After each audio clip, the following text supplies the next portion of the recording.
का बताती हूँ कि देखिए अपने संयम पर क्या पढ़ रहे हैं, संजया। संजया मतलब चारित्र। अब आप देखिए सामायिक चारित्र में आपको लिया है जिनकल्पी, छेदस्थापनीय में लिया है और परिहार विशुद्धि में लिया है।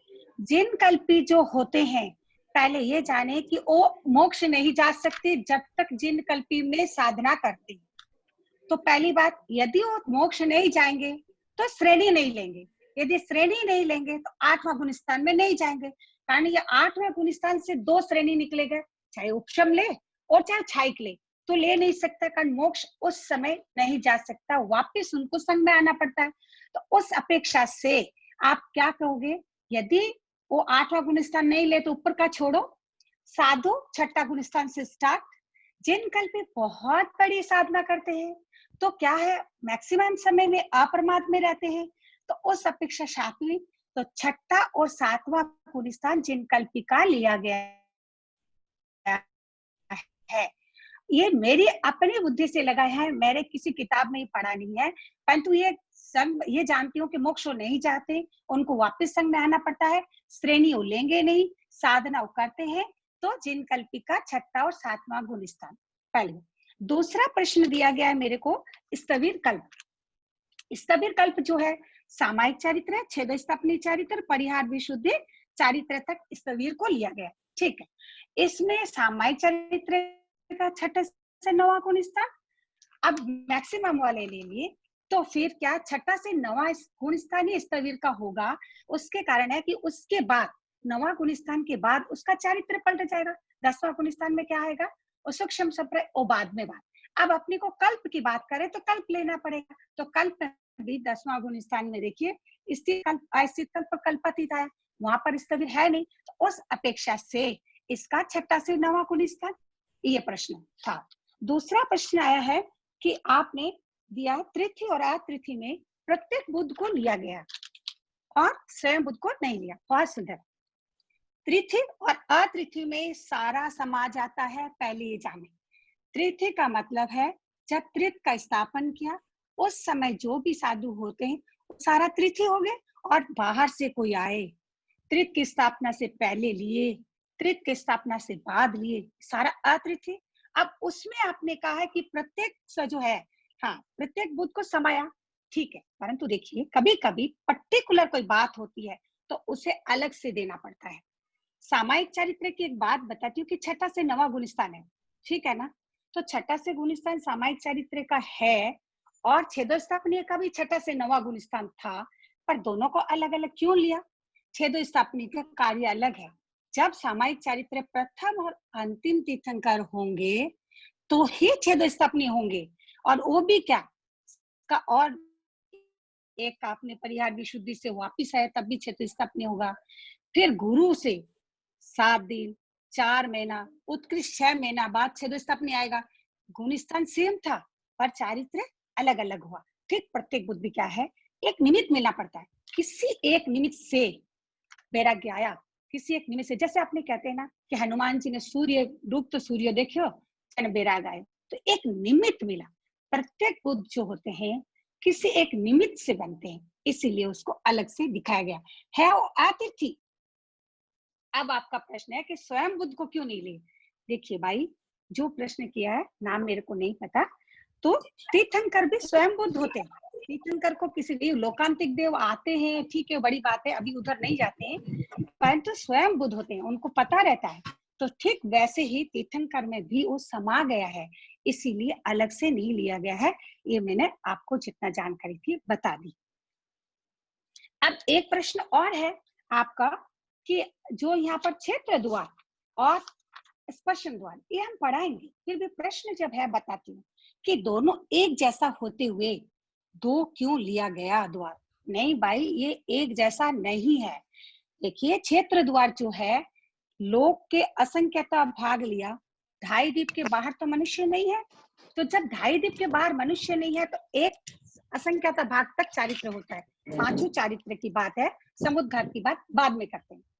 अब स्पर्शन द्वार में आओ, आपने एक पिलो ले लिया, पिलो के ऊपर आपने पिलो लिया, पिलो के ऊपर आपने कवर लगाया, तो देखिए पिलो ने जितनी जगह ली वो तो हुई आपका क्षेत्र द्वार अवगाना।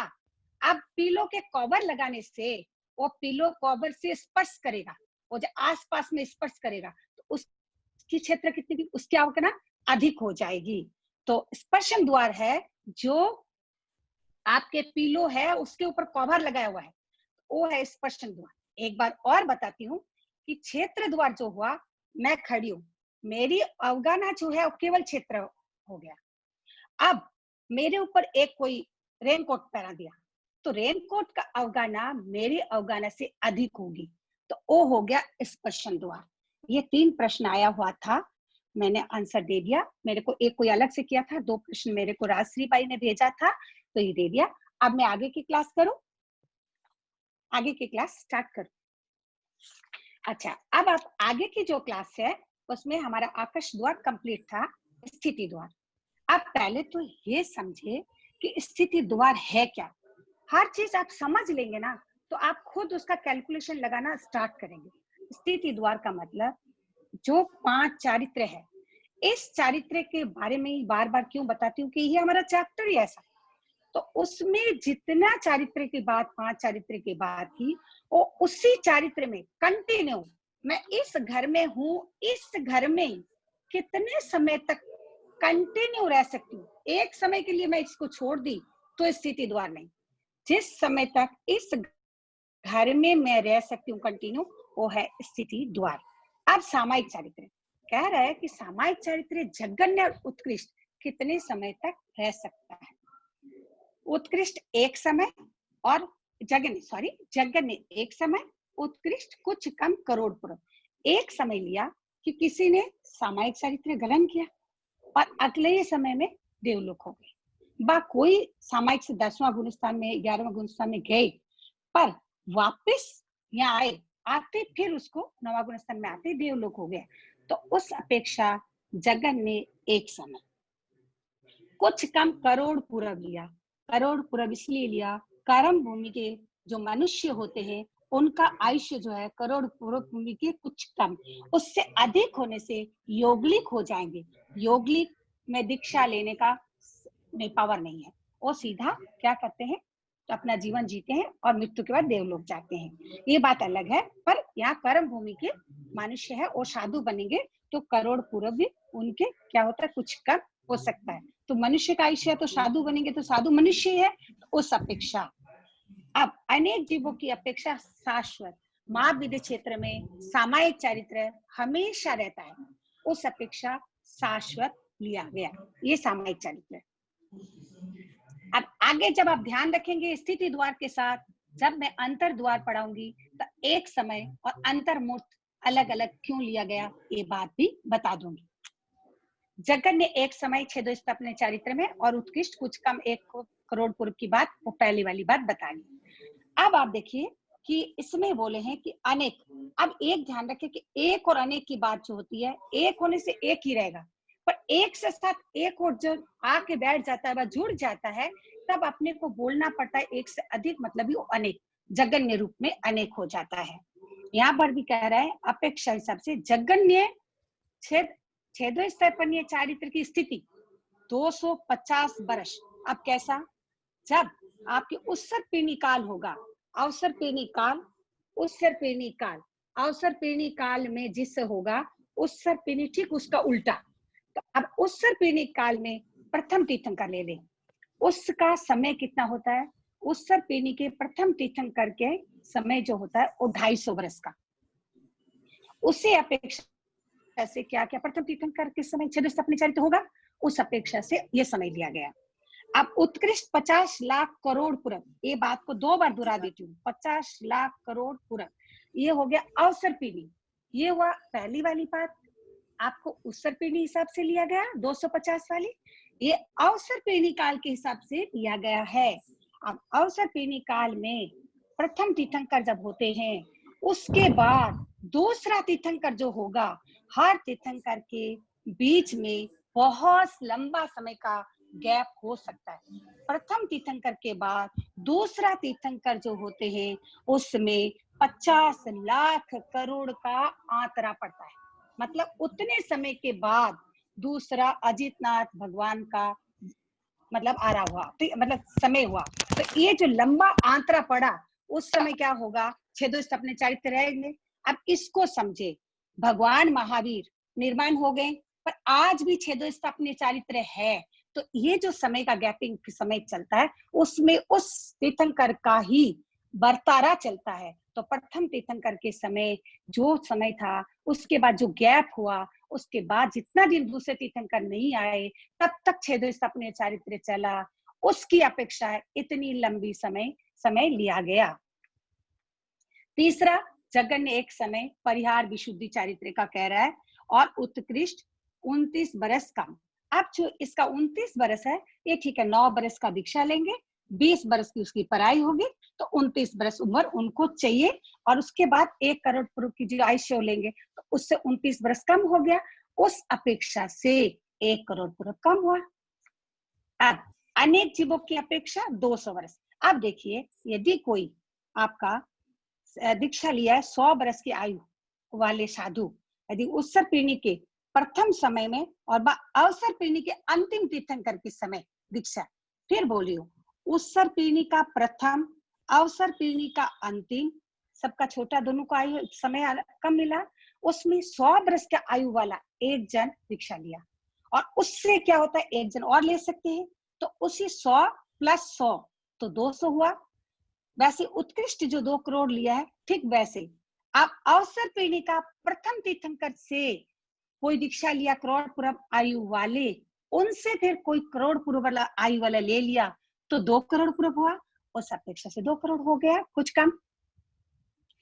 अब सूक्ष्म संप्राय चारित्र जो है, जगन ने एक समय उत्कृष्ट अंतर्मूर्त व स्थिति उसकी, कारण इनका समय इतना कम होता है। यहाँ एक बात बताऊंगी, आपको मन में आएगा कि 7वां से लेकर 12वें गुण स्थान तक सबका समय अंतर्मूर्त है, परंतु 10वां गुण स्थान जो है सूक्ष्म संप्राय, उसका अंतर्मूर्त एकदम छोटा होता है।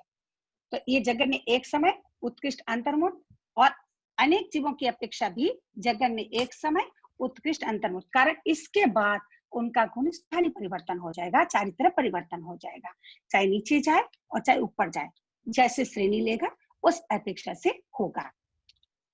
यथा के चारित्र सेम सामायिक चारित्र की जो बात है कि शाश्वत तो हो गया आपका महाविद्य क्षेत्र की अपेक्षा, और जगन एक समय उत्कृष्ट जो कुछ करोड़ पूर्व है, वही बात है। अब आगे चलते हैं, अंतर्द्वार। अब इस अंतर्द्वार में एक बात ध्यान से सुने, मन में प्रश्न आएगा कि स्थिति द्वार के समय आपने जगन एक समय का, और अंतर्द्वार के समय आपने जगन ने अंतर्मूर्त का आप क्यों किया।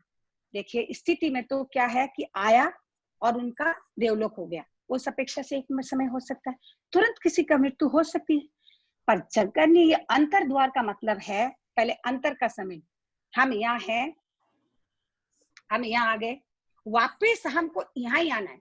सामायिक चारित्र वाले दूसरे कहीं चला गया, वापिस सामायिक चारित्र में आएंगे कब, ये जो बीच का गैप, उसको कहते हैं अंतर्मुख, इसको कहते हैं अंतर्द्वार। ठीक है, हम सामायिक चारित्र में थे, हम कहीं चले गए, वापिस हम सामायिक चारित्र को ग्रहण कब तक करेंगे, कितने समय के पहले व बाद में कितने समय लेंगे, उसको कहते हैं अंतर्द्वार।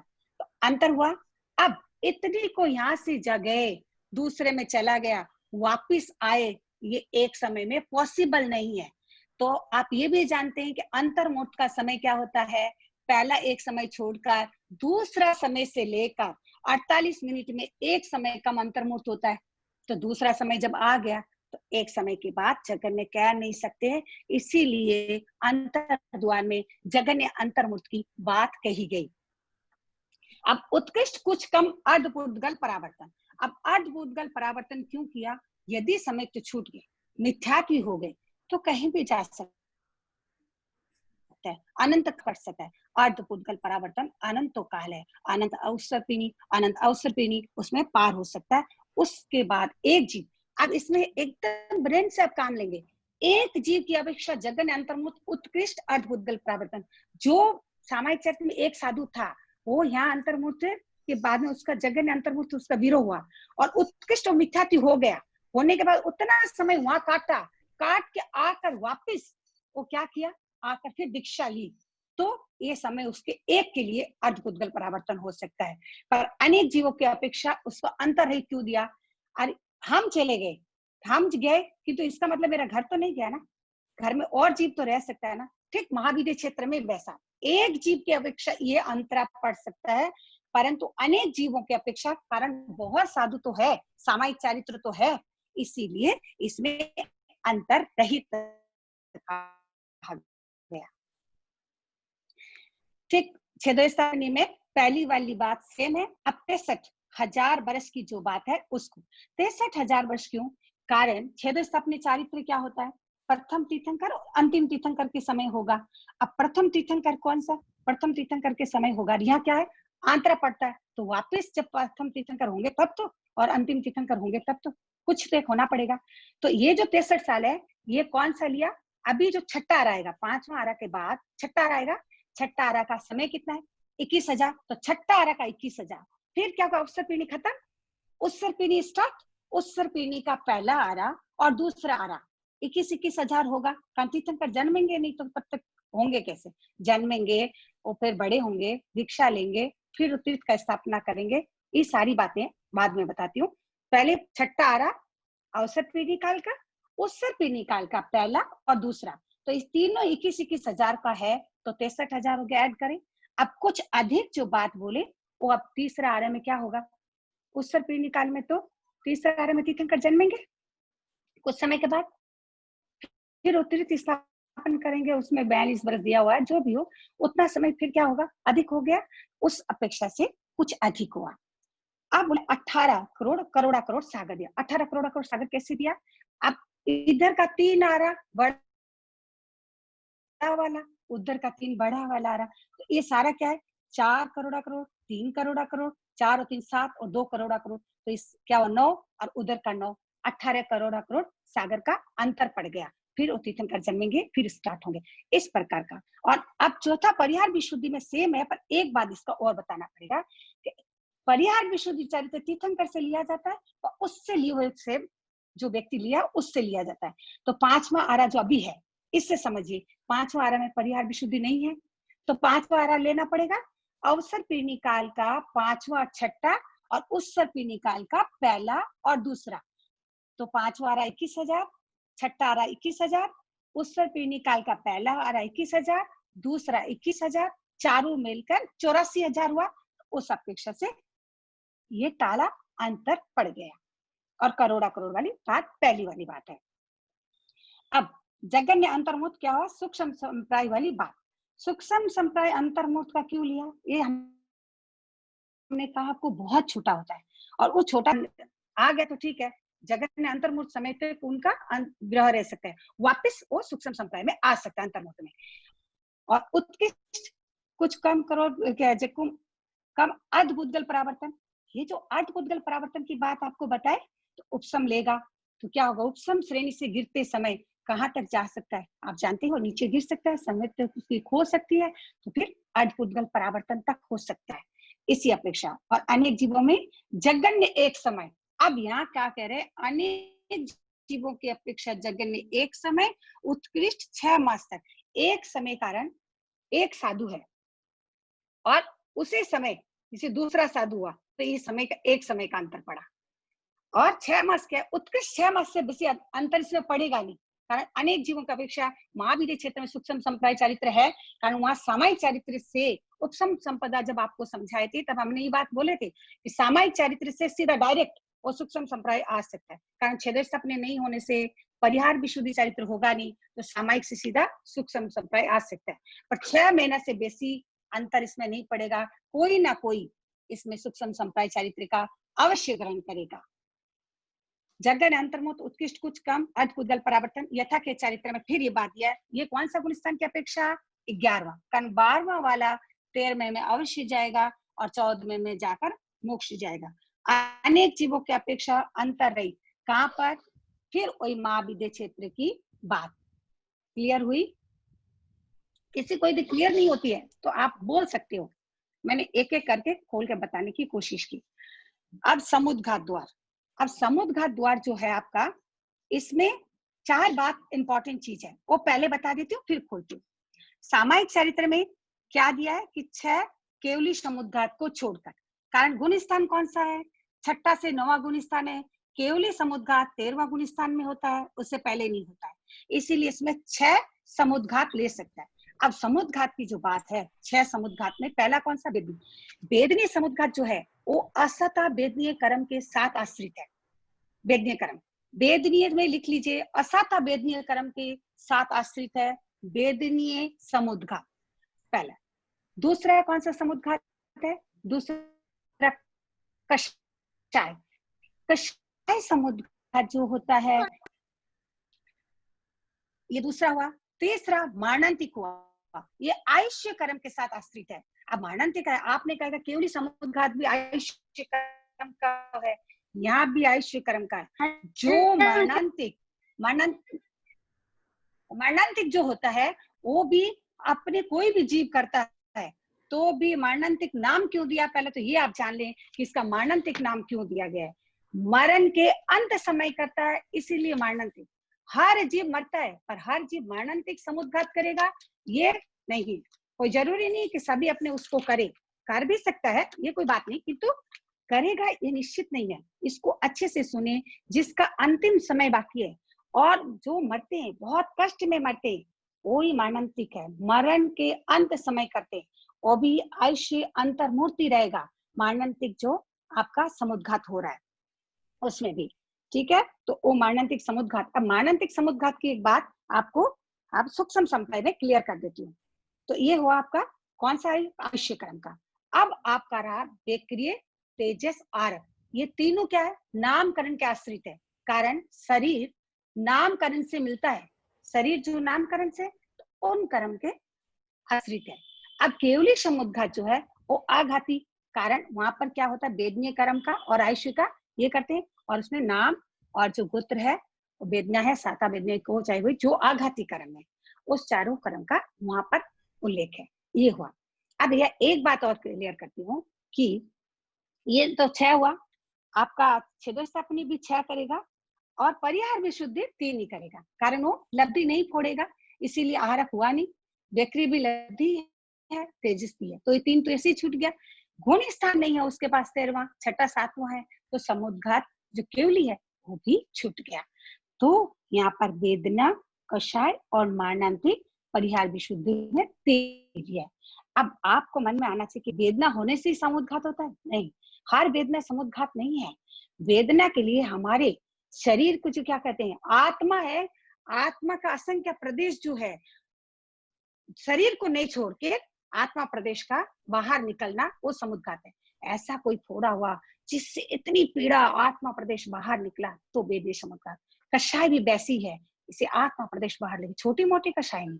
इस प्रकार की जो होती है, मरण के बारे में बताया आपको। अब आपका सूक्ष्म संप्राय चरित्र में कोई समुद्घात नहीं होता है। ये कारण क्यों कि मैंने स्थिति में एक चीज का उल्लेख किया था, जो आपका सूक्ष्म संप्राय का समय अंतर्मुख का है, ये बात सही है, पर इतना छोटा है। देखिए पहले भी बोला गया था कि इसमें साकार है, अनाकार नहीं है। साकार उपयोग में आता है और चला जाता है, मतलब कितना छोटा है कि दर्शन भी नहीं आता है, इतना सूक्ष्म है, इतना छोटा है इनका अंतर्मुख। इसीलिए यहाँ कोई समुद्घात नहीं होता है। परंतु आपको ये मन में आए कि मरण तो यहाँ होता है, हाँ 10वां गुण स्थान में मरण होता है, परंतु वहां मारणांतिक समुद्घात नहीं होगा। समुद्घात के लिए एक समय आपकी काफी नहीं है।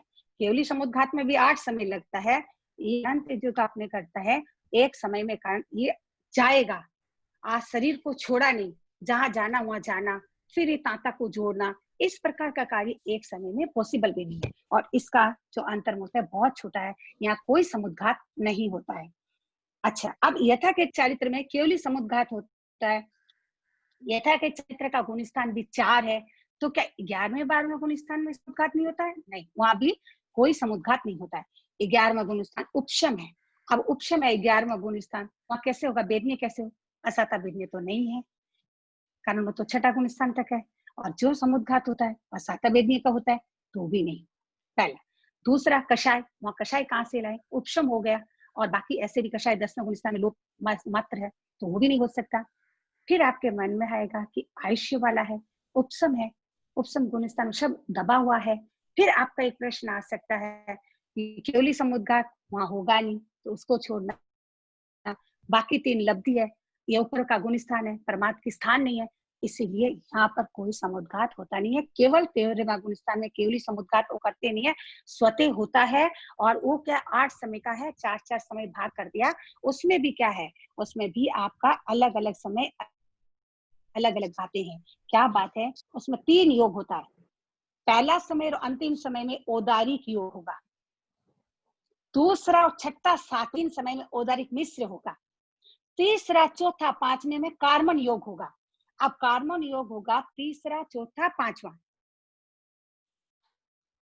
तीसरा चौथा पांचवा के समय चौथा और पांचवा के समय में आपका कार्मन योग होगा। कारण ये अनारक अवस्था में होता है कार्मन योग।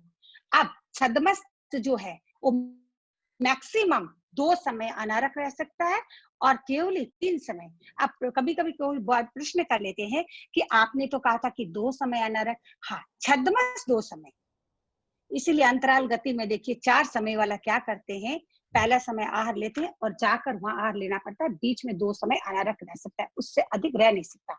अब केवली समुद्घात जो होता है केवल 3 समय अनारक रह सकता है, इसीलिए उनका तो ये आपका समुद्घात की छोटी बात बता दे, मतलब जितना कम समय में अधिक बता सकती हूँ मैंने बताने की कोशिश की। और अब जो समुद्घात के बारे में आपको कोई कुछ पूछना हो तो आप देख ले, ना आगे का बोल करूं। अच्छा, इस बात पहले प्रश्न में उत्तर दे दिया था, फिर कोई बहन नहीं जुड़ी है तो क्षेत्र द्वार में बताती हूँ। लोक का असंख्यता भाग में ही साधु हो सकता है, मनुष्य 2.5 दीप में होता है, उसके बाद हो ही नहीं सकता, तो उस अपेक्षा भी ले ले। और केवली समुद्घात पूरे लोक की अपेक्षा हो जाते हैं, जब समुद्घात करेंगे उस अपेक्षा। और स्पर्शन द्वार क्षेत्र द्वार से बड़ा है, नियम मैंने उदाहरण से द्वार और उसके ऊपर कवर लगा लिया, उसकी अवगाहना थोड़ी बढ़ हो जाएगी, बट बेसी हो जाएगी, तो स्पर्शन द्वार आपका थोड़ा बड़ा होगा। उस अपेक्षा छोटा है, उसे थोड़ा पार्श्ववर्ती स्पष्ट कर ले। मैं समझता हूँ कि शायद 2 मिनट समय और होगा, 1 या 2 मिनट समय और है। ठीक है, ठीक है भाई साहब, हाँ जय ठीक है। हाँ जैसा हाँ। तो ये बात, और आपको एक जगह खुलासा करना था मेरे को, यदि आपको समझ में आ गया तो अच्छा है। देखो समुद्घात के बारे में, हाँ बोलिए, हाँ बोलिए भाई। नहीं आप बोलिए प्रेमलता जी, किनकी आवाज आई पता नहीं। अच्छा मैं कंटिन्यू करूं? हाँ बस एक दो कंटिन्यू करूं? हाँ, तो ये जो आप समुद्घात समझे, तो इसमें आप ये रखिएगा, ध्यान रखिएगा कि केवली समुद्घात के ऊपर डिपेंड ना करें। 7 जो आपने की आपको बता दिया मैंने कि 7 प्रकार का समुद्घात होता है, और 7 प्रकार का समुद्घात क्यों, कहाँ हुआ और कहाँ नहीं हुआ, उसका कारण भी आपको स्पष्ट रूप से बता दिया है। अब यदि आपको नहीं समझ में आए तो आप अभी का प्रश्न कर सकते हैं, और यदि समझ में आ गया तो ठीक है, नहीं तो आप बाद में भी सुशील भाई सबको भेज दें, तभी मैं उसका उत्तर भेज दूंगी। इसी के साथ एक मिनट शायद 10, अरे आप पारस भाई मेहता कुछ पूछ रही है, पूछ लीजिए। हाँ पूछ लीजिए, पूछ लीजिए।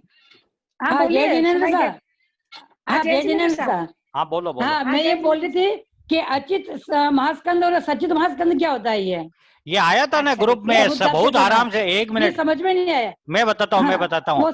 पारस भाई गिरिराज मरोटा ने इतना लंबा उसमें सब कुछ लिखा था, तो वो आपको उसको वापस पढ़ लीजिए और फिर समझ में नहीं आए तो आप पूछिए, तब ठीक रहेगा। नहीं तो क्या है कि बहुत लंबी बातें थी, लेकिन ठीक है। अगर ठीक है प्रेम भाई आप वो छोटा सा उत्तर दे दीजिए, 30 हिस्सों से 5वें समय वाला, वो आप बता दीजिए।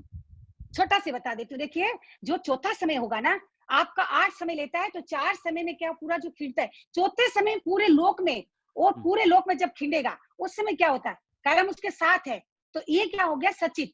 और 5वां समय में आ रहे हैं, उसे कर्म का निर्जरण कर दिया, करने के बाद वो 5वां समय जो होगा उसमें क्या हुआ, निर्जरण हो गया ना, तो क्या खाली हो गया, वो जो आत्मा की है वो पांचवा समय जो है वो आपका अचित महास्कंद। इतना बड़ा स्कंद कभी बनता नहीं है। बाकी स्कंद होता है, देश होता है, छोटा होता है, और पूरे लोक में समाने वाले जो बड़ा होता है वो चौथा और पांचवें समय में इतना बड़ा होता है। चौथे समय में सचित और पांचवें समय में अचित। ये इतना बड़ा कभी नहीं होता भाई, इसीलिए इसको महास्कंद कह दिया। एक मिनट, इसमें थोड़ी सी और स्पष्टता करनी बहुत जरूरी है प्रेम भाई, मैं बता देता हूँ, अभी शायद 10 मिनट चलेगी। आप ये समझिए कि जब अचित, मैं बताता हूँ, जब अचित महास्कंद की बात करते हैं तो उससे समुद्रघात के पांचवें समय की बात नहीं है। बात इतनी सी है कि कर्म पुद्गल पूरे लोक में फैले हुए होते हैं। तो परमाणु पुद्गल की दृष्टि से अगर हम ये कहें कि सबसे बड़ा पुद्गल का विभाग कौन सा, तो उसमें अचित महास्कंद कहते हैं। तो वो आत्म प्रदेश कभी अचित महास्कंद नहीं होते। वो तो आत्म प्रदेश अगर है तो सचित यानी जीव सहित ही है। वो चाहे चौथा समय हो, पांचवा समय हो, छठा समय हो, आप इस बात को बहुत इनको समझाना बहुत जरूरी है। अब वो जो कर्म पुद्गल छोड़ दिए और वो जो पूरे लोक में फैले हुए हैं, वो चूंकि पुद्गल है, कार्मर वग्ना के पुद्गल है, और वो सबसे बड़ा आकार उनका बन गया, वो हो गया अचित महास्कंद। और जब हम सूक्ष्म इकाई की बात करते हैं तो वो हो जाता है परमाणु, यानी और विभाजन नहीं हो सकता। तो ये पुद्गल की सबसे छोटी इकाई परमाणु, सबसे बड़ी इकाई अचित महास्कंद। अब चूंकि अचित शब्द है तो इसके विपरीत एक शब्द आ गया सचित महास्कंद। बाकी तो ये समझ लो कि जब पूरे लोक में आत्म प्रदेश फैलते हैं तो वो अपने आप में सचित महास्कंद वाली बात है। क्यों, ठीक है ना? तो ये पास भाई ठीक है ना? क्लियर हो गया? ठीक है। हाँ, अब शायद 10 मिनट और चलेगी, ऐसा कुछ मेरे को लग रहा है कि राजश्री जी के अकाउंट से जब बनाते हैं तो यह बोनस मिल जाता है कुछ देर का। तो जिज्ञासा कोई हो तो हाथ खड़ा कर दे, तो हम उनको प्रश्नों को ले लेंगे। अच्छा, एक जिज्ञासा आई हुई है, ये परियार विशुद्ध, ये चीज मैंने कभी सुनी नहीं है। सूर्यका जी सेमलानी कोयम्बटूर ने पूछा है कि परियार विशुद्धि चारित्र में मृत्यु नहीं होती, ऐसा तो मैंने कभी सुना नहीं है। तो पर मारणांतिक समुद्रघात क्यों है? तो ऐसा तो कुछ है नहीं कि परियार विशुद्धि में मृत्यु नहीं हो सकती। अमर तो नहीं है परियार विशुद्धि गुणस्थल। तो सूर्यका जी अगर है तो भाई हाथ खड़ा करे, मैं उनको अनम्यूट कर देता हूँ, वो अपनी बात रख सकती है। और एक हाथ पहले और खड़ा तो हुआ था, अभी शायद नीचे आ गया, अभी तो कुछ किसी का हाथ खड़ा हुआ नहीं है। तो कोई जिज्ञासा हो तो अभी रख सकते हैं, हमारे पास थोड़ा सा समय है।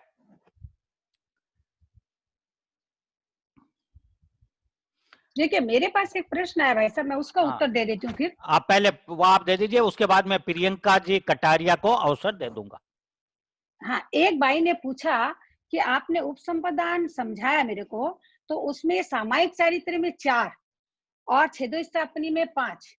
तो ठीक है भाई, देखिए कि सामायिक चारित्र में जो मैंने समझाया उसमें देखिए 4 ही है। उसका कारण बताती हूँ कि सामायिक चारित्र को छोड़कर, मैंने पहले भी कहा कि ये छोड़कर डायरेक्ट इसमें जो आ रहा है, देखिए पहले से आप समझ लीजिए, आप हो तो लाइन में, और देखिए इसको छोड़कर इसमें डायरेक्ट आना। आपने बीच में एक और घर है उसमें आकर इसमें आएंगे तो नहीं होगा, नहीं होगा। तो कैसे? सामायिक चारित्र को छोड़ा और आपने क्या किया, 7 दिन 4 महीना, उसके 6 महीना में आपका बड़ी दीक्षा हुई तो छेदोस्थापनी, तो सामायिक चरित्र छूट गया, तो छेदोस्थापनी 1।